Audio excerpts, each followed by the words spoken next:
क्या होता है स्टेपल वीजा, जिसको लेकर भारत और चीन में विवाद है? क्या होता है स्टेपल वीजा, जिसको लेकर भारत और चीन में विवाद है? जब कोई किसी दूसरे देश की यात्रा करना चाहता है, तो उसे उस देश की अनुमति लेनी पड़ती है, जिसे वीजा कहा जाता है।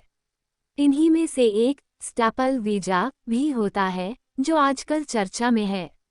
आइए समझें ये क्या होता है। क्या होता है स्टेपल वीजा, जिसको लेकर भारत और चीन में विवाद है? क्या होता है स्टेपल वीजा? चीन में विश्व यूनिवर्सियाड खेलों के लिए अरुणाचल प्रदेश के 3 खिलाड़ियों के स्टाम्प वीजा जारी करने पर विवाद हो गया है। दरअसल, चीन ने इन खिलाड़ियों के लिए विभिन्न प्रकार के वीजा जारी करने में काफी समय लिया था। इसे लेकर भारत ने पूरी टीम को चेंगडू भेजने से रोक दिया।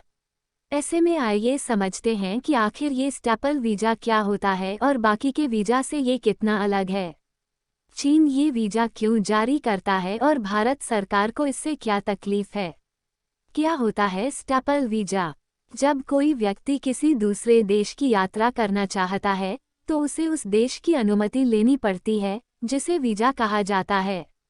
वीजा में अलग अलग प्रकार के विकल्प होते हैं, जैसे tourist visa, business visa, transit visa, पत्रकार visa, entry visa, on arrival visa और पार्टनर वीजा। चीन ने इन खिलाड़ियों के लिए स्टेपल वीजा जारी किया था। इस प्रकार के वीजा में इमिग्रेशन ऑफिसर पासपोर्ट पर स्टाम्प नहीं लगाता, बल्कि एक अलग से कागज या पर्ची को पासपोर्ट से जोड़कर देता है। स्टाम्प आमतौर पर यह दर्शाता है कि व्यक्ति उस देश में किस उद्देश्य से जा रहा है।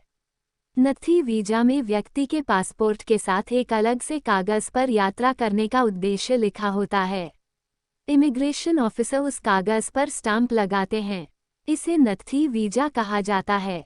स्टेपल वीजा किन देशों में जारी किया जाता है? स्टेपल वीजा कई देशों द्वारा जारी किया जाता है। इन देशों में शामिल हैं क्यूबा, ईरान, सीरिया और उत्तर कोरिया। पहले चीन और वियतनाम ने अपने नागरिकों को स्टेपल वीजा दिया था, लेकिन इन देशों के बीच हुए समझौते के बाद उन्हें वीजा छूट मिल गई है। चीन भारत के 2 राज्यों, अरुणाचल प्रदेश और जम्मू कश्मीर के नागरिकों को स्टेपल वीजा जारी करता है। चीन की ओर से ये वीजा जारी क्यों किया जाता है? चीन अन्य भारतीय राज्यों के लिए इस नीति का पालन नहीं करता है।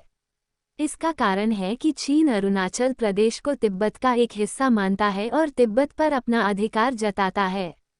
इसलिए चीन अरुणाचल प्रदेश को अपना भूभाग मानता है और वहां के नागरिकों के लिए नत्थी वीजा या स्टेपल वीजा जारी करता है। चीन उन इलाकों को भारत का हिस्सा नहीं मानता है, जिनके लिए वह स्टेपल वीजा जारी कर रहा है। अरुणाचल प्रदेश के साथ साथ इसमें जम्मू कश्मीर का नाम भी शामिल है।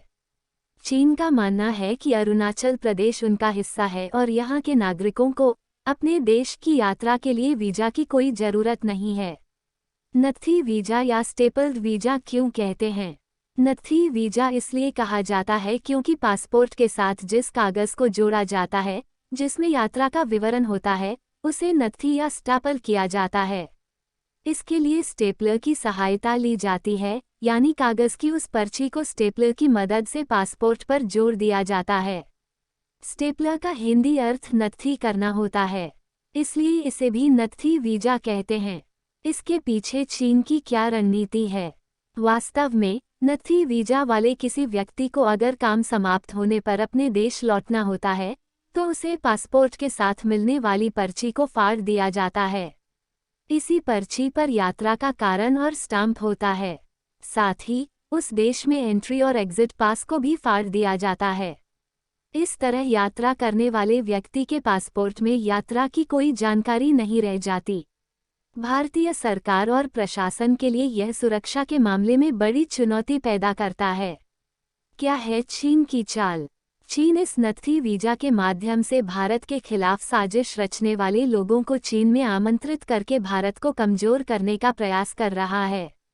इसलिए जब भी चीन सरकार इन दोनों प्रदेशों के नागरिकों को नत्थी वीजा जारी करती है, तो भारत सरकार इसे खारिज करने का प्रयास करती है। पहले भी हो चुका है विवाद। चीन ने 2000 के दशक में अरुणाचल प्रदेश के लिए नत्थी वीजा की प्रक्रिया शुरू की थी। उसके बाद से कई अन्य मौकों पर चीन ने भारतीय उत्तर पूर्व राज्यों के लोगों को इस वीजा को जारी किया है। भारत ने हर बार इसे खारिज करने के लिए प्रतिक्रिया दिखाई है।